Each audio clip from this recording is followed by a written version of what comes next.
কল্পতরু অদ্ভুত জাত প্রকাশ। শ্রী গুরুদেব ভগবানকে ভাবুক কবি, বৈষ্ণব কবি, প্রেম কল্পতরু বলে গুরুদেবের পরিচয় দিলেন। প্রেম কল্পতরু আবার কি?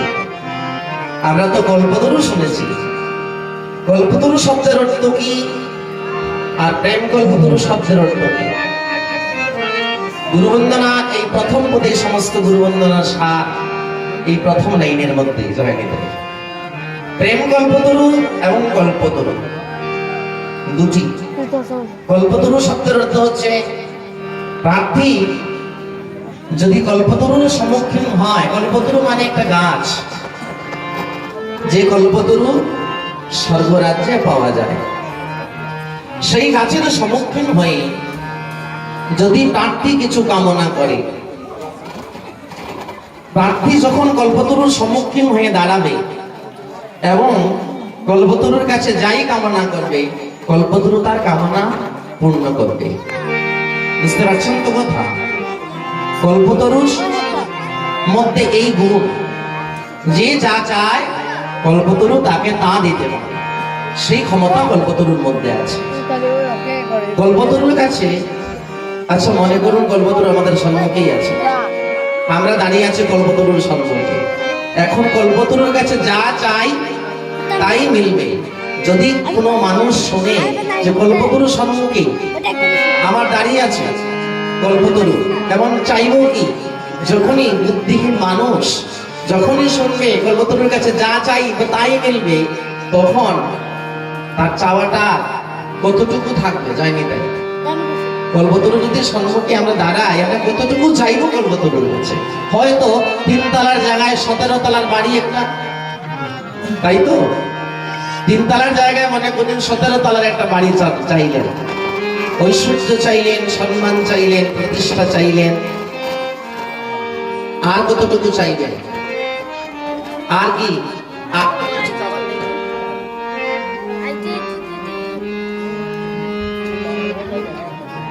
জানি এর সে তো আর কিছু চাওয়ার আমি দেখছি না, এতটুকু আমরা চাইব। কিন্তু কল্পতরু আপনাদের 17 তলা কেন, যদি 50 তলার বাড়িও চান তো বুঝবে যায়নি। এবং ঐশ্বর্যে পাহাড়ের সব ঐশ্বর্য যদি চান তাও মিলবে। মান, সম্মান, প্রতিষ্ঠা কোনো কিছুর অভাব হবে না, সবকিছু দিতে পারবে। কিন্তু যে ধনী হওয়ার জন্য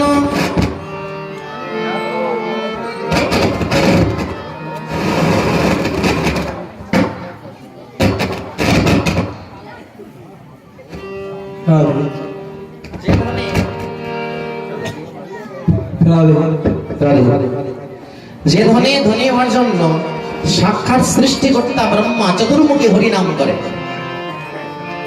যে ধনী হওয়ার জন্য মহেশ্বর পঞ্চমুখী রাম নাম গান, যে ধন লাভ করে দাসীপুত্র দেবর্ষী নারদ হলেন, সেই ধন কল্পতরু দিতে পারবে না। সেই ধন কি? যে ধন পাওয়ার জন্য সৃষ্টিকর্তা ব্রহ্মাও লালায়িত। একবার ভেবে দেখুন, যিনি বিধাতা, যিনি চতুর্মুখী হরিনাম করেন, বিধাতার আমার কোন ধনের অভাব পড়ে গেল? যিনি উনি 4 মুখী হরিনাম করবে কোন ধনের জন্য? কৃষ্ণ ভক্তি ধনের জন্য। কারণ স্বর্গে, স্বর্গলোকে, দেবলোকে ঐশ্বর্যের অভাব নেই, সুখের অভাব নেই, কিন্তু দেবতারাও ভক্তির পিছনে চালাচ্ছে। দেবতারাও ভক্তি কামনা করে শ্রী গোবিন্দ চরণে অনন্য কৃষ্ণ ভক্তি কামনা করে। সেই ভক্তি এই জগতে কল্পতরু দিতে পারবে না, আর কামধেনু দিতে পারবে না। সেই ভক্তি দিতে পারবে কে? পরম দয়াল শ্রী গুরুদেব, যিনি ভগবানের সেবা করেন, যিনি যার অন্তরে গোবিন্দ বিশ্রাম করেন, যিনি কৃষ্ণ প্রেম ধনী হতে পেরেছেন, ভগবানের প্রতিনিধি হচ্ছেন শ্রী গুরুদেব। সেই গুরুদেবই আমাদের সেই প্রেম ভক্তি প্রদান করতে পারেন।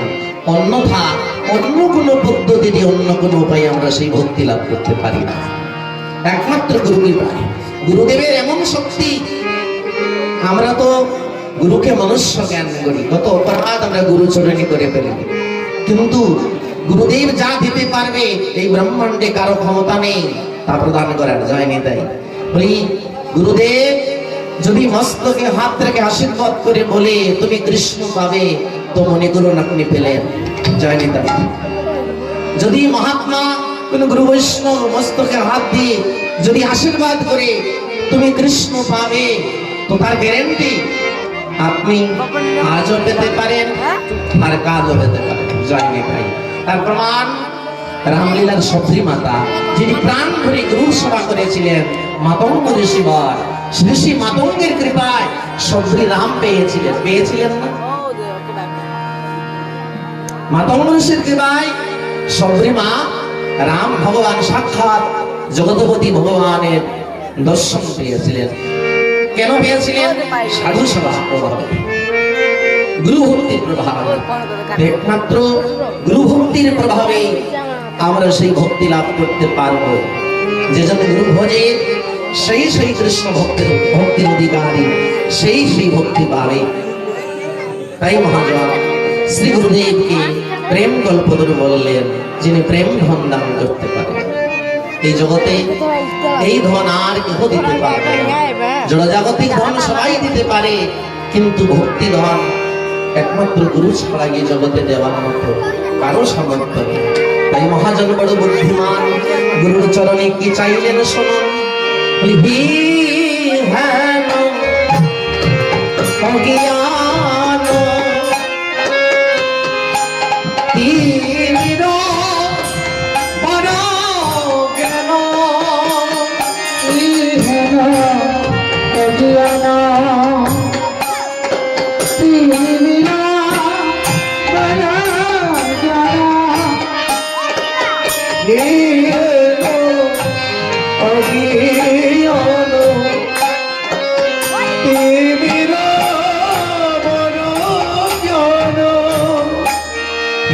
সুচন্দ্র কি রানে কর না,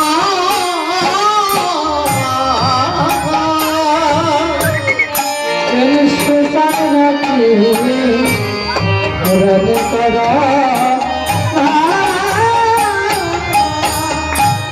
জ্ঞান সুচন্দ্র কি রানে কর না।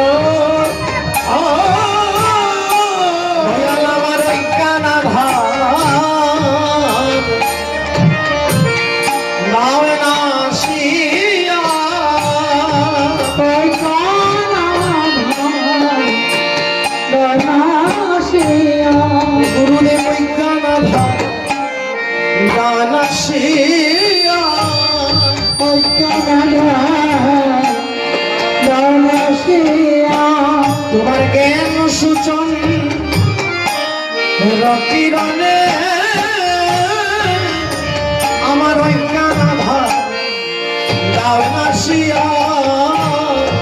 তোমার জ্ঞান সূচন কিরণে আমার অজ্ঞান আধার দাও নাসিয়া।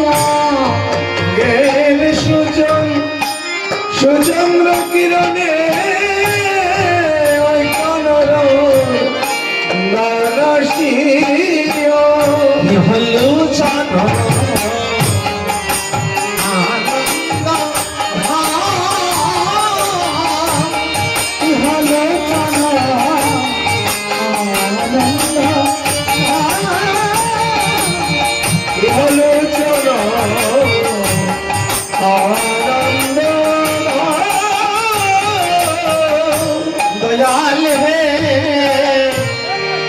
আমি বহু জন্মের অপরাধী, কতবার এই জগতে আমি কত দেখে এলাম, কত ইতর জনি ভ্রমণ করে এই জগতে এলাম আর গেলাম দয়াল, কিন্তু কোন জন্মে আমার গোবিন্দ পদে মতি হলো না। বলি হাই রে আমার কপাল মন্দ, হাই রে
কপাল মন্দ নাই সম্বন্ধ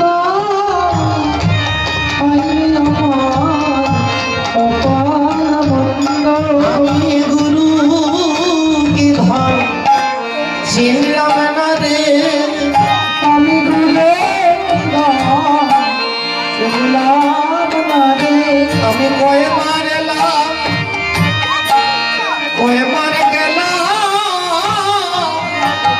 গুরু কি ধন চিনলাম না রে কয়বার গেলাম আমি বহু জন্মের অপরাধী আমি গুরু কি ধন চিনলাম না রে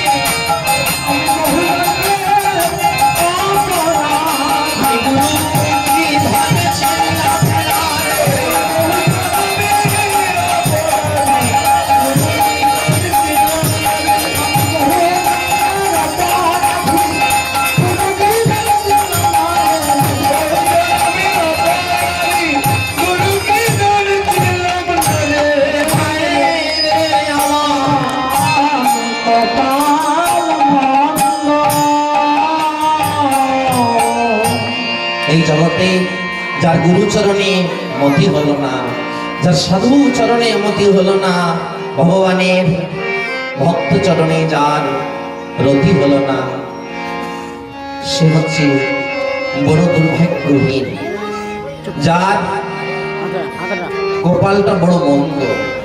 ভগবানের ভক্তির প্রতি যার রুচি হলো না, যার মতি হলো না, বুঝতে হবে তার ভগবত কৃপা অনেক দূর যায়নি। তাই গুরুচরণে যার অনন্য নিষ্ঠা হলো না, বুঝতে হবে গোবিন্দ তার চেয়ে অনেক দূরে যায়নি। তাই সাধুর কৃপা হলেই কৃষ্ণ কৃপা হয়, জানি। তাই তাই আপন আপন গুরুচরণে অনন্য নিষ্ঠা রাখবেন। এই জগতে গুরুর মতো ধন, এই ধন যে ধনের তুলনাই হয় না, জয়নি। তাই শ্রী শ্রী রামকৃষ্ণ পরমহংসদেব বললেন, একদিন প্রেমের ঠাকুর রামদেব রামকৃষ্ণ পরমহংসদেব একটি নদীর তীর দিয়ে যাচ্ছিলেন, সঙ্গে ওনার এক প্রিয় শিষ্য। হঠাৎ ঠাকুর দেখলেন একটা নদী, আর একটা নদীতে একটা বড় জাহাজ পার হচ্ছে নদী, এবং সেই জাহাজের পেছনে একটা ছোট্ট নৌকা একটা দড়ি দিয়ে ওই জাহাজের সঙ্গে বাঁধা। জানেন, শ্রী শ্রী ঠাকুর যখন ওই দৃশ্য দেখলেন, উনি তো পাগলের মতো থাকতেন, তো কখনো হাসতেন, কখনো গাইতেন, কখনো নাচতেন, কখনো বালকের মতো স্বভাব করতেন। তাই যারা এই জগৎ ইন্দ্রিয় জয় করেছে, যারা ভগবানের অনন্য ভক্ত, তারা ঠিক পাগলের মতোই জয় পেতে। ভগবানের ভক্ত যারা, তারা এক প্রকারের পাগল। পাগল না হলে তো ভজন হবে না। তাই ঠাকুর বললেন, এই দেখতে পাচ্ছিস, ওই দেখ এক গুরু তার শিষ্যকে পার করে নিয়ে যাচ্ছে। বললেন, শিষ্য বলল, ঠাকুর কোথায় কোথায় গুরু? গুরু শিষ্যকে পার করছে। বলি, ওই দেখ একটা বড় জাহাজ দেখছিস না, ওই জাহাজ হচ্ছে একজন গুরুর মতো, আর ওই নৌকা যে, ওই নৌকাটি হচ্ছে একজন শিষ্যের মতো। যায়নি তাই। আর ওই দড়িটা যে, ওই দড়িটা হচ্ছে শিষ্যের ভক্তি দূর। যায়নি তাই। ওই গুরুর সঙ্গে বাধা। তাই যে শিষ্যের গুরুচরণে ভক্তি বন্ধনে যার সম্বন্ধ, সে যদি ভজন নাও করতে পারে, সে যদি সাধনা নাও করতে পারে, যদি গুরুর প্রতি তার অনুরাগ থাকে, গুরুর প্রতি যদি তার নিষ্ঠা থাকে, সে অনায়াসেই ঘোষিন্দু পার হয়ে যায়, ওই ছোট্ট নৌকার মতো। যায়নি তাই। গুরুচরণে ভক্তি রাখবেন, কোনদিন গুরুচরণে অপরাধ করবেন না, নতুবা গোবিন্দ অনেক দূরে চলে যাবে। হয়নি তাই। তাই ভাবুক মহাজন গুরুদেবের পরিচয় দিতে গিয়ে বললেন, গুরু আমার প্রেম গল্প তরু, যিনি প্রেমের মূরতি, রসের মূরতি, ভাবের মূরতি আমার গুরুদেব। এ হলো ছল আনন্দ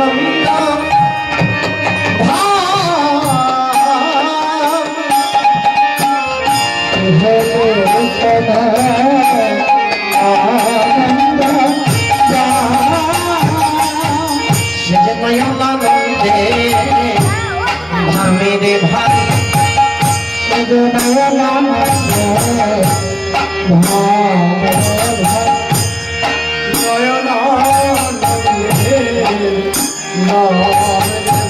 ওই আমার গুরু মূরতি কানে নয়নানন্দে ভামি রে ভাই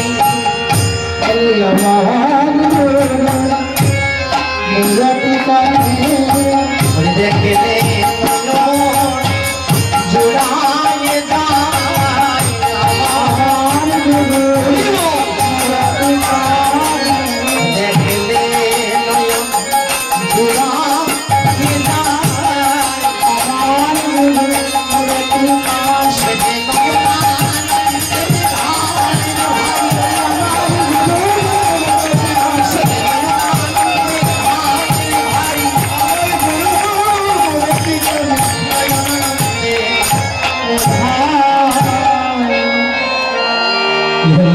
আনন্দধাম। তাই জগৎগুরু মহাপ্রভু আমার ভগবান জগৎগুরু রূপে এই জগতে এসেছেন শ্রীকৃষ্ণ চৈতন্য গৌরাঙ্গ মহাপ্রভু হয়ে। যে জগৎজীবীর কল্যাণের জন্য ভগবান গোলক সুখ পরিত্যাগ করলে, গোলক হচ্ছে ভগবানের নিত্যধাম, সেই গোলকে অনন্ত ঐশ্বর্য ভগবান সেই গোলকের সেই এত সুন্দর গোলক ধাম পরিত্যাগ করে ভূলোকে এসেছেন। কেন এসেছেন? আমাদের মতো অতীতকে কৃপা করার জন্য। গৌরী অবতীর্ণ হলেন নবদ্বীপ ধামে।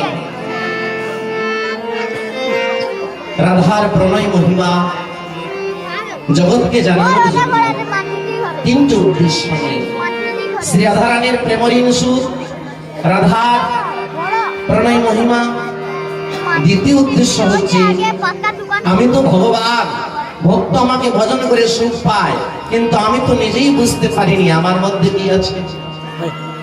আমি তো ভগবান, ভক্ত আমার সেবা করে, কিন্তু আমার মধ্যে আছে কি যে আমাকে ভক্ত ভালোবেসে এত সুখ পায়, সেই সুখ আমিও আস্বাদিতে যাইনি। তাই ভগবান সেই মাধুর্য সুখ, সেই ভগবত প্রেম সুখ আস্বাদন করতে তিনি গৌর হয়ে জগতে এসেছেন। এবং তৃতীয় উদ্দেশ্য কলির জীব উদ্ধার। এই তিনটি উদ্দেশ্য নিয়ে মহাপ্রভু অবতীর্ণ হয়েছে।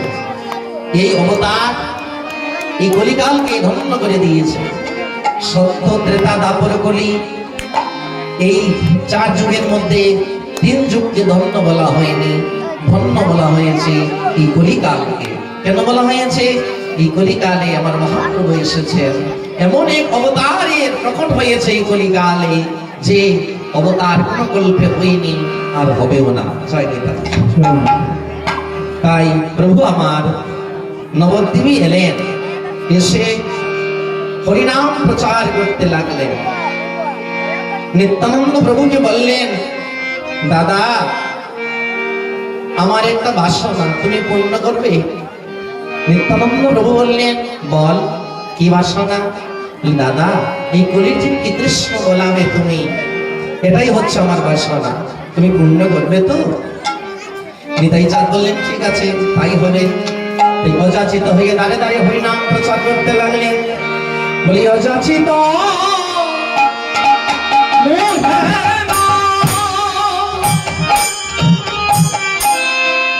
অতিথি হেরি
আমার চেচে সাথে দিল রে ভাই আমায় দেখে সবে যেতে সেজে দিল রে ভাই ওই হরি নাম মহামন্ত্র যেতে সেজে দিল রে ভাই হরি নাম মহামন্ত্র জীবের হাতে ধরে আমার হরি হরি হরি হরি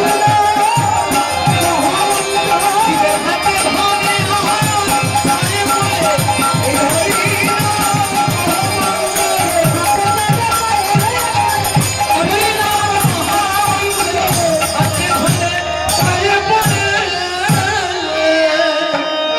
মহাপ্রভু অবতারকে ধন্য অবতার বলা হয়েছে এজন্যই কোন কল্পে কোন ভগবান জীবের হাতে ধরে হরিনাম দেননি, পায়ে ধরে কৃষ্ণ নাম দেননি, কিন্তু প্রভু আমার জীবকে কৃপা করার জন্য শুধু হরি বলানোর জন্য জীবের হাতে পায়ে ধরে কৃষ্ণ বলালেন, যায়নি তাই। এমনকি বড় বড় পাতকীকে উদ্ধার করলেন প্রেম দিয়ে। উনি প্রতিজ্ঞা করত, আমি গলিতে যখন যাব আমি কি অস্ত্র ধরব না। সত্য যুগ ত্রেতা যুগে ধাপড়ে কত পাপীকে প্রাণে মেরে উদ্ধার করেছি, কিন্তু না, কলিকালে আমি কি অস্ত্র ধরব না, আমি কলিকালে জীবকে প্রেম দান করি উদ্ধার করবো, জয়নি তাই। তাই গৌরবতার ধর্ম, যিনি গৌরবতার পাতকীকে প্রাণে মেরে নয়, তার হৃদয়ের অসুরকে প্রেম দিয়ে উদ্ধার করলেন, জয়নি তাই। এই জন্যই গৌর অবতার হচ্ছে ধন্য অবতার, ধন্য এই কলিযুগ, যে কলিযুগে আমার মহাপ্রভু এসেছেন এবং অযাচিত হয়ে হরিনাম প্রচার করেছে। বলে শ্রী বৃন্দাবন যুগল ভজন ধন, শ্রী বৃন্দাবন যুগল ভজন ধন, শ্রী বৃন্দাবন যুগল ভজন ধন, শ্রী বৃন্দাবন যুগল ভজন ধন, শ্রী বৃন্দাবন যুগল ভজন ধন।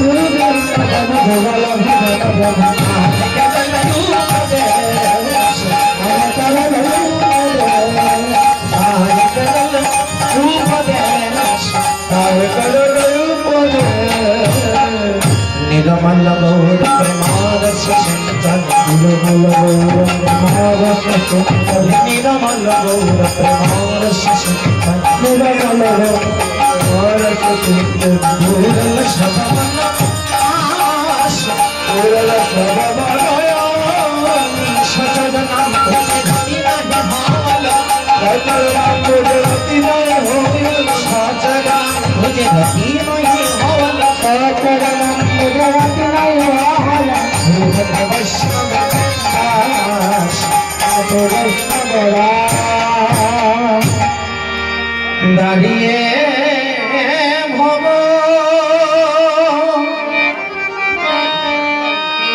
ভব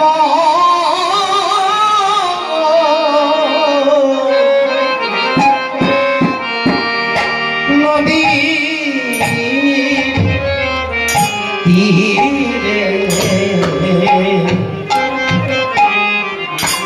আমার বৈষ্ণব দাসে কেঁদে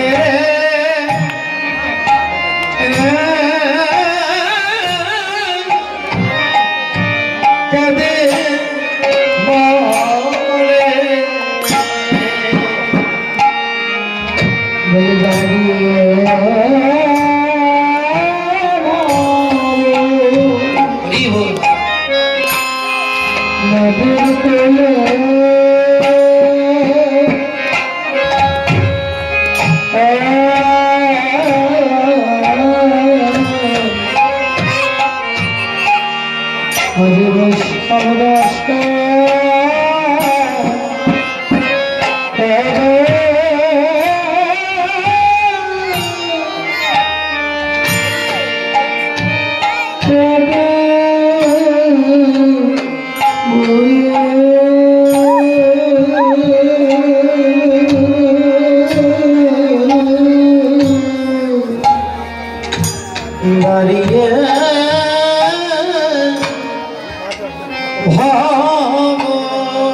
নদী নদীর কূলে আমার বৈষ্ণব দাসে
নদীর কূলে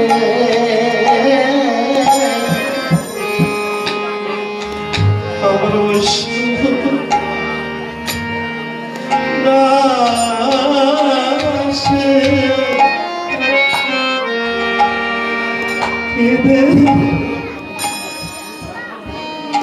দাসে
दयाल है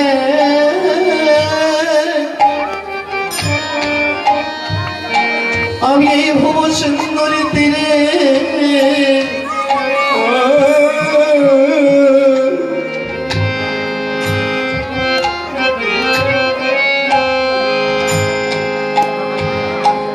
দাঁড়ায় নয়ন জলে তোমায় ডাকছি দয়াল তুমি আমার ডাক সাড়া দিও দয়াল হে এই জগতে যতদিন দেহের মধ্যে বল থাকে যতদিন এই দেহের মধ্যে সৌন্দর্য থাকবে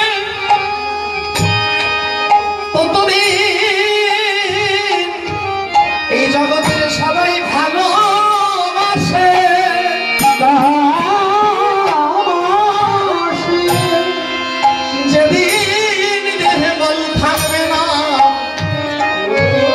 সৌন্দর্য থাকবে না, সেদিন তো জাল জগতে কেউ ভালোবাসবে না। কিন্তু আমি ভালো জানি, যেদিন আমার দেহ বলহীন হবে, যেদিন আমি এই পৃথিবীর সকল সম্পর্ক ভুলে গিয়ে যেদিন হব নদীর তীরে এসে দাঁড়াবো, সেদিন সেদিন তুমি বিনে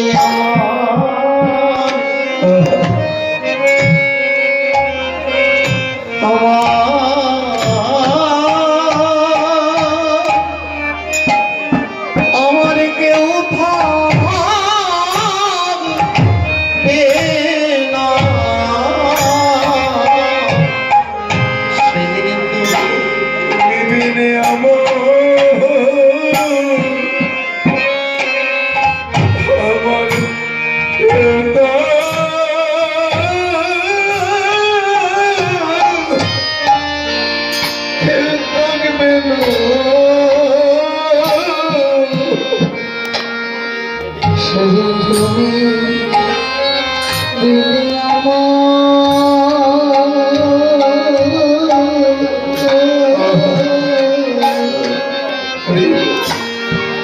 और के होता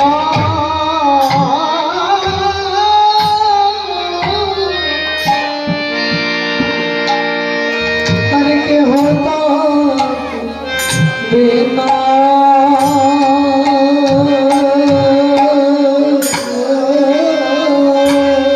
যেদিন হব নদীর তীরে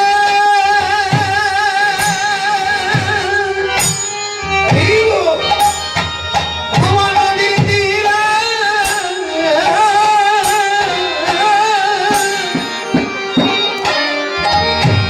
এসে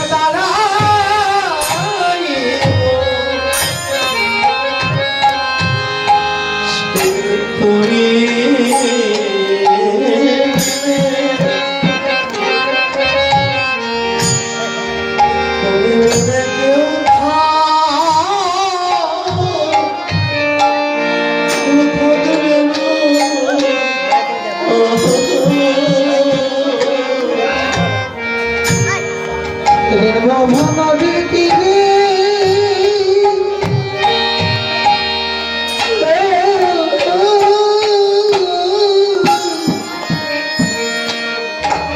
এসে দাঁড়া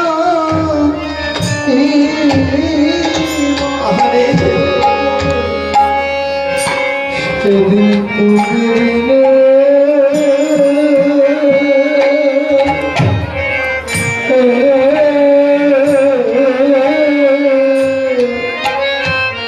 আমার কেহ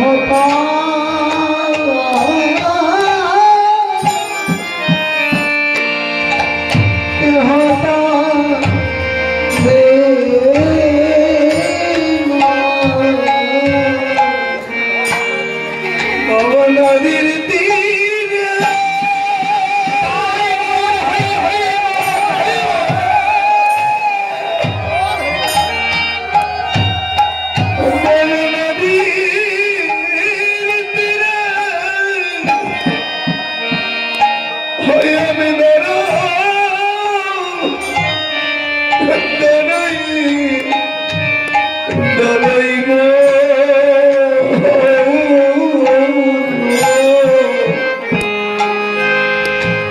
সেদিন তুমি তুমি বিনে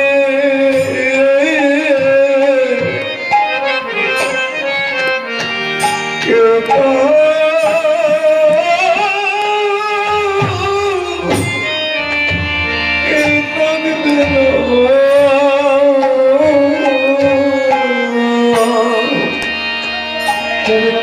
নদীর তীরে নদীর তীরে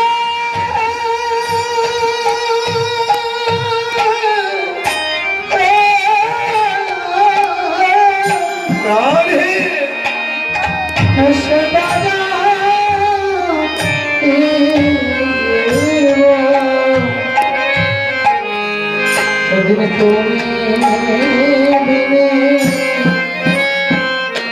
হতা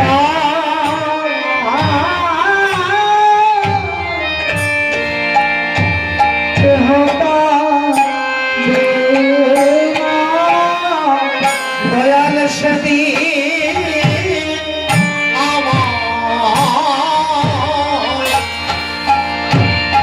তুমি দিও না ফাঁকি।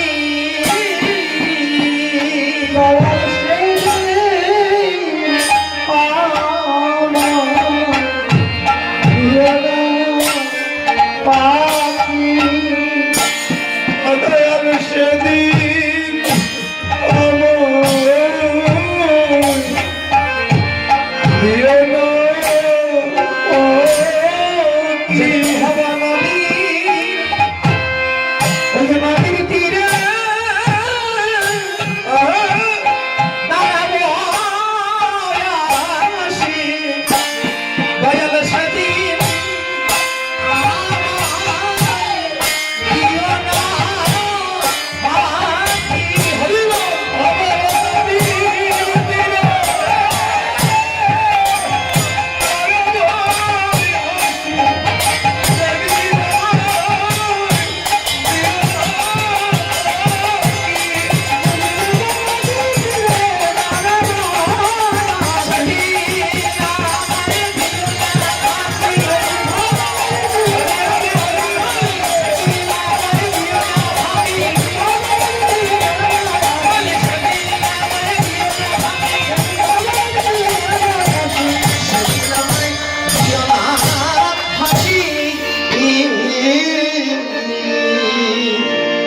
আমরা বল শ্রী গুরুদেব ভগবান কি।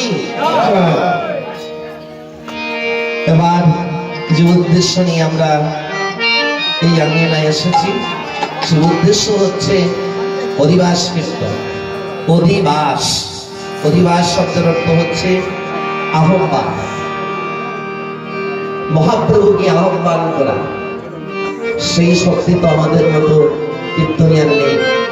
ভগবানকে আহ্বান করতে হলে গভীর মার্গের প্রেমের প্রয়োজন, গভীর ভক্তির প্রয়োজন। বিনা প্রেম সে नहीं मिले ब्रज का नंद लाल। मेरे भाई बोलने नित नहाने से हरि मिले तो मैं जल जंतु हो जाऊं। নিত্য স্নান করলে যদি ভগবান পাওয়া যেত তাহলে জলে কত মাছ, কত শিঙ্গি চিংড়ি, কতই তো স্নান করে, এরাই তো ভগবান পেত। फलमूल खाने से अगर हरि मिले तो मैं माधुर बंधन बन जाऊं। फलाहार করলে যদি কৃষ্ণ পাওয়া যায় তাহলে কত বানর মাধুর তো ফলাহারি করে, এরা কেন কৃষ্ণ পায় না? মেরা ভাই বললেন তার মানে এই নয় যে স্নান করতে হবে না।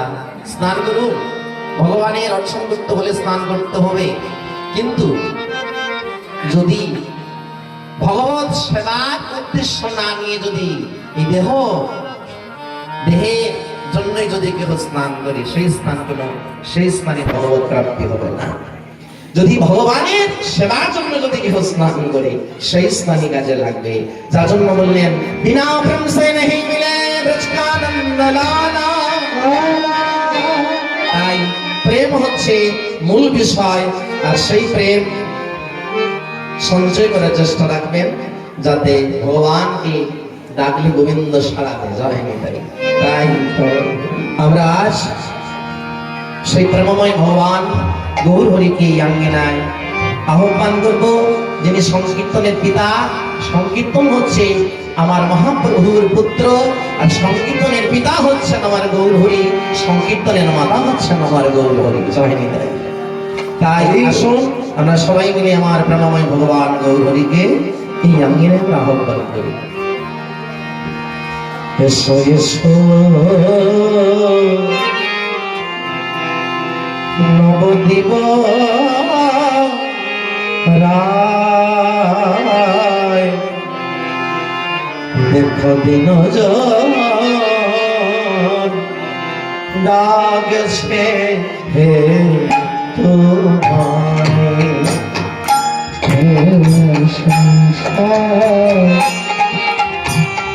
নবদ্বীপ